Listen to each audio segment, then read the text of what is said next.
একটা কমিউনিটিকে বারবার আঘাত করার চেষ্টা করা হচ্ছে, করে তাদেরকে মানে উস্কানোর চেষ্টা, মানে আঘাত করার থেকেও বড় কথা উস্কানি দেওয়ার চেষ্টা করা হচ্ছে। এখন আমাদের দেশে সংবিধান আছে এবং আইন আছে, সেই আইন এবং সংবিধান মেনে আমরা চলি, আমরা সেই আইন মেনে চলব। এবং আইনে ওনারা তো সব মন্ত্রী, মুখ্যমন্ত্রী, অমুক মন্ত্রী, তমুক মন্ত্রী, অনেক অসুবিধা বোঝেন মানুষের, তো ওনারা নোটিফিকেশন বার করুন না, ওনাদের তো অনেক ক্ষমতা, ওনারা নোটিফিকেশন বার করে দেখান যে ওনারা মাইক বাজানো বন্ধ করে দিচ্ছেন, নোটিফিকেশন বার করুন।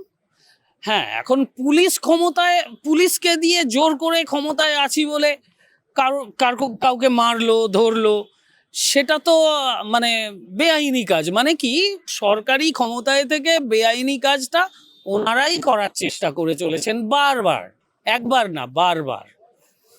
ওনাদের ক্ষমতা ছিল না নোটিফিকেশন বার করার, তাই একটা বাজে নোটিফিকেশন বার করে দিয়ে ওনারা 1950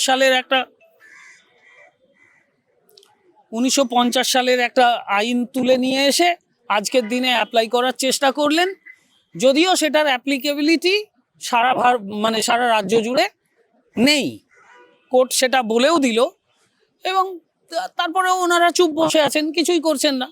মানে কি, পুরোটাই একটা হুইমসের ওপরে চলছে, কোনো কিছুই ওনাদের ঠিক নেই। তা এইরকমই আরেকটা স্টেপ, এই আপনি যেটা বললেন, আপনি বললেন, আপনার থেকে শুনলাম, এর আগেও আমি শুনেছি, অনেকেই বলেছে, কিন্তু আমি কোনো নোটিফিকেশন আজ অবধি দেখতে পাইনি। তার কারণ, এটা নিয়ে নোটিফিকেশন করা সম্ভব না। কি করে বলবে? কেউ যদি 65 ডেসিবেলের ওপরে আওয়াজ করে, আপনি তাকে বলতে পারেন, সে হিন্দু হোক, মুসলিম হোক, খ্রিস্টান হোক, জৈন হোক, যাই হোক, যে ধর্মাবলম্বী হোক, যত লম্বা হোক, যত বেটেই হোক, তার কিচ্ছু যায় আসে না, আইনের জায়গায় থাকবে। এই জায়গাটা মেনটেন করে চললেই হলো। এবার দেখুন, কেউ যদি জোর করে বন্ধ করতে আসে, সেটাকে কিভাবে আপনারা ঠেকাবেন সেটা সাধারণ মানুষ বুঝে নেবে, সেটা তো আর আমার বিষয় নয়। রাজ্যে ক্ষমতায় আসার পরে বিজেপির বিরুদ্ধে বারবার জাতি ধর্ম নির্বিশেষ করার জন্য, কিন্তু একটাই সবথেকে বেশি বলা হচ্ছে যে যখন এই 5 বার আজান, সেইখানে দাঁড়িয়ে মানুষ কিন্তু যে কোনো জায়গায় পাঁচালি বলুন অথবা গীতা পাঠ বলুন, বারবার শোনা থেকে যদি বিড়ম্ব হয় তাহলেই ভালো হয়, সেটা যে কোনো ধর্মেরই হোক না কেন। এই ধর্মটাকে বারবার কেন টেনে আনার চেষ্টা? হ্যাঁ, এরা ধর্মেরই রাজনীতি করে তো।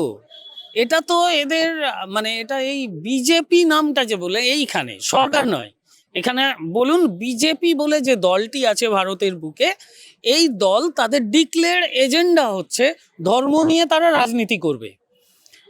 আর আমাদের দেশের সংবিধান বলছে যে ধর্মের সাথে রাজনীতির কোনো সম্পর্কই নেই। মানে আমাদের যে রাষ্ট্র, এই রাষ্ট্রের সাথে ধর্মের কোনো সম্পর্ক নেই। তাহলে ওনাদের ডিক্লেয়ার এজেন্ডা আমাদের সংবিধানের বিরোধিতা করে, তাহলে এজেন্ডাটা ভুল। কারণ সংবিধান দেশ তৈরি করেছে, হ্যাঁ, কারো বাবা কাকা মিলে তো দেশটা তৈরি হয়নি, সংবিধান তৈরি হয়েছে, সেই সংবিধান অনুযায়ী দেশ তৈরি হয়েছে। কারো বাবার সম্পত্তিও নয় তাই আমাদের দেশটা।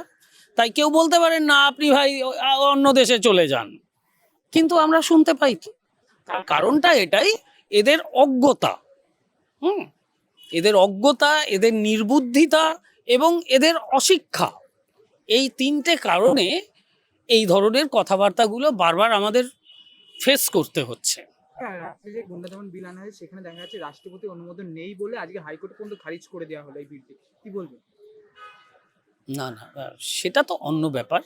মানে বিল পাস করার যে টেকনিক্যাল পদ্ধতি, সেটা যদি কমপ্লাই না করে, কেউ যদি ফুলফিল না করতে পারে, তাহলে তো খারিজ হবেই। সেই জায়গা থেকে খারিজ হয়েছে।